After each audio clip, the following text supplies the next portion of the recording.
Durante siglos, el Arca de la Alianza ha sido uno de los objetos más buscados, estudiados y temidos de toda la historia bíblica. Mencionada más de 200 veces en el Antiguo Testamento, el Arca no era solo una reliquia religiosa. Era el símbolo visible de la presencia de Dios entre su pueblo, un objeto tan sagrado que tocarlo significaba la muerte inmediata. Pero, ¿qué era exactamente el Arca? ¿Qué contenía? ¿Dónde está hoy? ¿Y por qué nadie ha podido encontrarla? La Biblia ofrece detalles precisos. En Éxodo 25, 10 a 22, Dios ordena a Moisés construir el arca con madera de acacia, recubierta de oro puro, de 1,10 metros de largo por 66 centímetros de ancho y alto, con un propiciatorio en la parte superior flanqueado por 2 querubines tallados en oro macizo.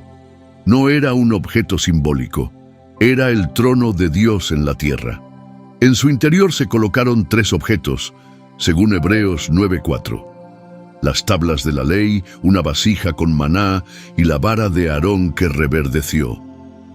Estos elementos no eran reliquias decorativas, representaban la ley, la provisión sobrenatural y la autoridad divina. Pero lo más impactante no era lo que tenía dentro, sino lo que pasaba alrededor de ella. Durante el viaje del pueblo de Israel por el desierto, el arca iba al frente, dirigida por los levitas. En Números 10:33 dice que el arca del pacto del Señor iba delante de ellos 3 días de camino, buscándoles lugar de descanso. Cuando Israel cruzó el Jordán, en Josué 3:13, el río se detuvo en seco cuando los sacerdotes que llevaban el arca tocaron sus aguas. Cuando marcharon alrededor de Jericó, en Josué 6, el arca fue el centro del evento sobrenatural que derrumbó las murallas. Pero no todo era gloria. En el primer libro de Samuel, los israelitas llevan el arca al campo de batalla contra los filisteos como si fuera un amuleto. Pierden la batalla, mueren 30,000 soldados y el arca es capturada. Es aquí donde comienza el misterio del poder del arca fuera del control del pueblo de Dios. Los filisteos la llevan a Asdod y la colocan junto al ídolo Dagón. Al día siguiente, la estatua está caída. Al segundo día, está rota en el suelo. Toda la ciudad es azotada con plagas. La trasladan a otras ciudades y el resultado es el mismo, maldición tras maldición. Al final, los filisteos la devuelven con ofrendas por el temor que les provocaba. Pero, ¿qué ocurrió después? ¿Dónde está el arca ahora? ¿Se perdió para siempre? Tras su devolución por los filisteos, el arca de la alianza fue enviada a Kiriat Jearim, donde permaneció por unos 20 años. 1 Samuel 7:2. Fue cuidada en la casa de Abinadab hasta que el rey David decidió trasladarla a Jerusalén. Pero el intento inicial fue un desastre. En 2 Samuel 6, mientras transportaban el arca en un carro nuevo, en lugar de sobre los hombros de los sacerdotes, como ordenaba la ley, uno de los hombres, Usa, la tocó para evitar que cayera. Murió al instante. Este hecho demuestra que el arca no era un objeto común. No era decorativo ni simbólico. Era una zona de contacto directa con la santidad de Dios, y ningún acto humano podía alterar las instrucciones divinas sin consecuencias. Después del incidente, David la dejó temporalmente en casa de Obed-Edom. Y ocurrió algo notable. En solo 3 meses, toda la casa fue bendecida. Esto convenció a David de hacer las cosas bien. Reunió a los levitas, ofreció sacrificios y finalmente el arca fue llevada a Jerusalén con gran celebración. 2 Samuel 6:12 a 17. Ya en Jerusalén, David la colocó en una tienda, pero fue su hijo, el rey Salomón, quien construyó el templo para albergarla definitivamente. En 1 Reyes 8, durante la inauguración del templo, se nos dice que cuando los sacerdotes salieron del santuario, la nube llenó la casa de Jehová. Era la presencia visible de Dios manifestándose sobre el arca. Y luego, el silencio. Tras la época de Salomón, el arca desaparece progresivamente del relato bíblico. En los registros de los reyes posteriores, como Ezequías o Josías, se habla del templo, de reformas religiosas, de limpieza de ídolos, pero no se menciona el arca directamente. ¿Dónde fue a parar? Sabemos que en el año 586 a.C., Nabucodonosor, rey de Babilonia, invadió Jerusalén, destruyó el templo y saqueó todos los objetos sagrados. Pero el libro de 2 Reyes 25 y Jeremías 52 mencionan qué se llevaron los babilonios: candelabros, tazones, utensilios, pero ni una sola palabra sobre el arca. Esto ha llevado a pensar que el arca ya no estaba en el templo en ese momento. ¿Se había ocultado antes? ¿Fue escondida por sacerdotes fieles para protegerla? ¿O desapareció mucho antes, en una guerra anterior? Aquí es donde comienza la búsqueda arqueológica, las teorías y los relatos extrabíblicos. Y sí, algunos de ellos son impactantes. La Biblia guarda silencio sobre el destino final del arca tras la caída de Jerusalén, pero otros textos antiguos y tradiciones fuera del canon bíblico dan pistas que han fascinado a arqueólogos, teólogos y exploradores durante siglos. Una de las teorías más antiguas proviene del segundo libro de los Macabeos, capítulo 2, un texto considerado deuterocanónico por católicos y ortodoxos. Allí se dice que el profeta Jeremías, antes de la destrucción del templo, escondió el arca en una cueva del monte Nebo, el mismo monte desde donde Moisés vio la tierra prometida antes de morir. Deuteronomio 34:1. Según este relato, Jeremías selló el lugar y dijo que el arca permanecería allí, hasta que Dios reúna a su pueblo de nuevo y les muestre misericordia. 2 Macabeos 2:7. Este testimonio data del siglo II a.C. y fue respetado por comunidades judías. Otra teoría más conocida y polémica es la que sitúa el arca en Etiopía. Según la tradición de la Iglesia Ortodoxa etíope, recogida en el libro Kebra Nagast, escrito alrededor del siglo XIV, pero basado en tradiciones mucho más antiguas, el arca habría sido llevada por Menelik I, hijo del rey Salomón y la reina de Saba, desde Jerusalén a Aksum, en Etiopía.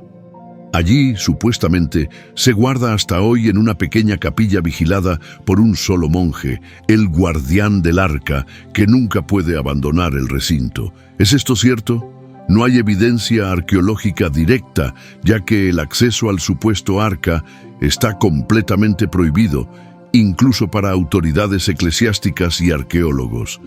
Pero lo que sí es cierto es que la fe del pueblo etíope en esta tradición es inquebrantable, y en 2020 medios internacionales confirmaron que murieron decenas de personas en Aksum tratando de defender este lugar durante un conflicto armado. Otra línea de investigación se ha centrado en Jerusalén. El arqueólogo judío Ron Wyatt afirmó en los años 80 haber encontrado el arca bajo el monte del Calvario, en unas cavernas ocultas al norte del antiguo templo. Sin embargo, nunca presentó evidencia científica verificable y su historia es considerada polémica incluso entre círculos cristianos. También existen teorías que dicen que los templarios la habrían encontrado durante las cruzadas y la llevaron a Europa. Algunos incluso especulan que está en el Vaticano o en alguna bóveda secreta protegida por siglos de historia. Pero más allá de teorías y conspiraciones, lo importante es esto: el arca no vuelve a ser mencionada como objeto físico después del exilio babilónico. Ni en los evangelios, ni en las cartas apostólicas, ni en las primeras comunidades cristianas aparece su paradero. Ni siquiera en el segundo templo reconstruido por Zorobabel, ni el ampliado por Herodes, se vuelve a colocar en el lugar santísimo. El Santo de los Santos estaba vacío. Esto nos lleva a una conclusión inevitable. El centro de la fe ya no es un objeto, sino una persona. En Apocalipsis 11:19 se menciona que el templo de Dios fue abierto en el cielo y el arca de su pacto fue vista en su templo. La visión ya no es terrenal sino celestial. La presencia de Dios no está encerrada en una caja de oro, ahora está en Cristo mismo. Después del silencio bíblico, el arca de la alianza se convierte en un símbolo de algo mayor. Ya no se trata de encontrar un objeto perdido, sino de entender lo que representaba. El arca era el lugar donde Dios se encontraba con el hombre, el punto de comunión entre el cielo y la tierra.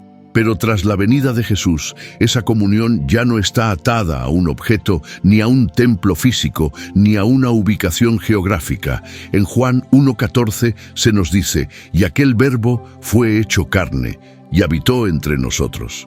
En el griego original, el verbo habitar es literalmente hacer tabernáculo.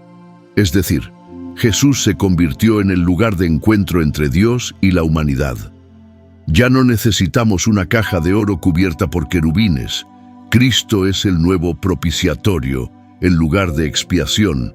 Por eso, cuando Jesús muere en la cruz, el velo del templo, ese que separaba el lugar santísimo donde se colocaba el arca, se rasga de arriba a abajo. Mateo 27:51. Ese hecho no es simbólico, es una declaración divina de acceso abierto a la presencia de Dios, sin necesidad de sacerdotes humanos ni rituales del antiguo pacto.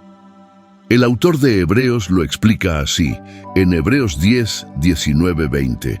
Así que, hermanos, teniendo libertad para entrar en el lugar santísimo por la sangre de Jesucristo, por el camino nuevo y vivo que Él nos abrió a través del velo, esto es, de su carne. Esto significa que el arca ya no está perdida. El acceso al trono de Dios está abierto. Y aún hay más.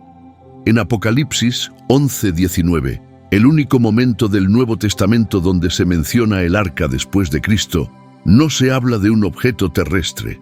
Dice, y el templo de Dios fue abierto en el cielo, y el arca de su pacto se veía en el templo.